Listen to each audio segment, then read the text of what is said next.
ನಡಿ ಈಗ ಶುರು ಮಾಡೋಣ.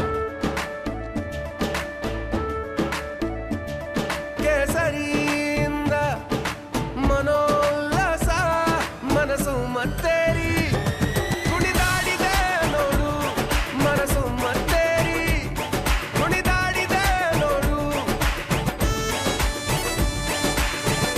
ಕ್ಷಣ ಕ್ಷಣವೂ ಆಚರಿಸಿ ಕೇಸರಿ ಹಬ್ಬ. ವಿಮಲ್ ಬಾಯಲ್ಲಿ ಹೇಳಿ ಕೇಸರಿ. ಪೆನ್ ಡ್ರೈವ್ ಪ್ರಜ್ವಲ್ ಕರೆಗೂ ಅರೆಸ್ಟ್. ಇಂದು ಎಸ್ಐಟಿ ಅಸಲಿ ತನಿಖೆ ಶುರು. ಬೆಳಗ್ಗೆ 10 ಗಂಟೆಗೆ ವೈದ್ಯಕೀಯ ಪರೀಕ್ಷೆ.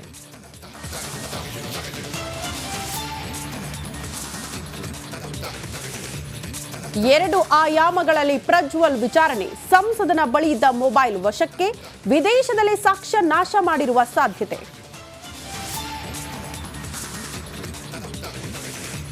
ರೇವಣ್ಣ ಫ್ಯಾಮಿಲಿಗೆ ಇಂದು ಬೇಲ್ ಭವಿಷ್ಯ. ರೇವಣ್ಣ, ಭವಾನಿ, ಪ್ರಜ್ವಲ್ ಜಾಮೀನು ಭವಿಷ್ಯ. ಬೇಗ್ ಫ್ಯಾಮಿಲಿಗೆ ಜೈಲ ಬೇಲ.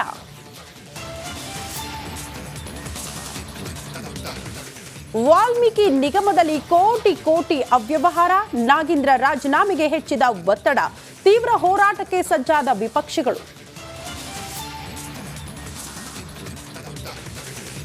ಬೆಂಗಳೂರಿನಲ್ಲಿ ರೋಲ್ ಕಾಲ್ ರೌಡಿಗಳ ಹಾವಳಿ. ಮಚ್ಚು ತೋರಿಸಿ ಹಣ ವಸೂಲಿ. ಸಿಸಿಟಿವಿಯಲ್ಲಿ ದುಷ್ಕರ್ಮಿಗಳ ಅಟ್ಟಹಾಸ ಸೆರೆ.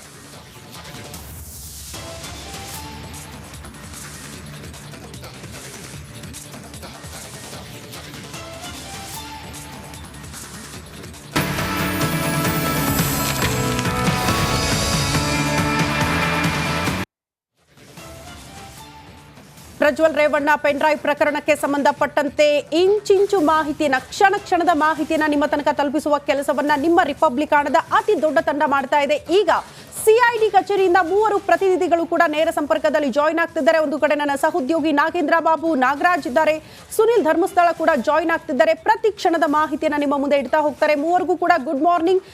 ಸುದ್ದಿಗಳು ಬಂದಾಗ ನಿಮ್ಮ ಹತ್ರ ಮಾಹಿತಿನ ಕೂಡ ಪಡೆದುಕೊಳ್ತೀನಿ. ಪ್ರಮುಖವಾಗಿ ಪೆನ್ ಡ್ರೈವ್ ಪ್ರಜ್ವಲ್ ಕಳ್ಳಾಟಕ್ಕೆ ಕೊನೆಗೂ ಫುಲ್ ಸ್ಟಾಪ್ ಬಿದ್ದಿದೆ. ಪ್ರಜ್ವಲ್ಗೆ ಇಂದಿನಿಂದ ಎಸ್ಐಟಿ ಅಸಲಿ ತನಿಖೆ ಕೂಡ ಪ್ರಾರಂಭ ಆಗುತ್ತೆ. ವಿಡಿಯೋ ರೆಕಾರ್ಡ್ ಮಾಡಿರುವ ಮೊಬೈಲ್ ಅನ್ನ ನಾಶಪಡಿಸಲಾಗಿದೆಯಾ? ಇದೇ ಬಹುದೊಡ್ಡ ಪ್ರಶ್ನೆಯಾಗಿರೋದು ಈ ಪ್ರಕರಣದಲ್ಲಿ. ಕಾರಣ, ಈ ಪ್ರಕರಣ ದಾಖಲಾಗಿ 34 ದಿನಗಳು ಕಳೆದು ಹೋಗಿದೆ. ಇಲ್ಲಿ ತನಕ ಸಾಕ್ಷ್ಯಾಧಾರಗಳನ್ನ ಹಾಗೆ ಇಟ್ಕೊಂಡಿರ್ತಾರ ಒಬ್ಬ ಪ್ರಭಾವಿ ವ್ಯಕ್ತಿ. ಜೊತೆಗೆ ಈ ಅಶ್ಲೀಲ ವಿಡಿಯೋಗಳನ್ನ ರೆಕಾರ್ಡ್ ಮಾಡಿರುವಂತಹ ಮೊಬೈಲ್ ಅನ್ನ ನಾಶಪಡಿಸಿರುವ ಸಾಧ್ಯತೆಗಳೇ ದಟ್ಟವಾಗಿದೆ. ಹಾಗಾಗಿ ಅದನ್ನ ಹೇಗೆ ಪತ್ತೆ ಮಾಡಲಾಗುತ್ತೆ, ಅದನ್ನ ಹೇಗೆ ರಿಕವರ್ ಮಾಡ್ತಾರೆ ಎಸ್ಐಟಿ ಅಧಿಕಾರಿಗಳು ಅನ್ನೋದು ದೊಡ್ಡ ಮಟ್ಟದ ಸವಾಲು. ನಿನ್ನೆ ರಾತ್ರಿಯಿಂದ ಮೊಬೈಲ್ ಬಗ್ಗೆ ಪ್ರಶ್ನೆ ಮಾಡಿದೆ ಅಂತ ಎಸ್ಐಟಿ ಟೀಮ್. ಆದ್ರೆ ತನ್ನ ಬಳಿ ಈಗ ಇರುವ ಮೊಬೈಲ್ ತೋರಿಸಿದ್ದಾರೆ ಪ್ರಜ್ವಲ್.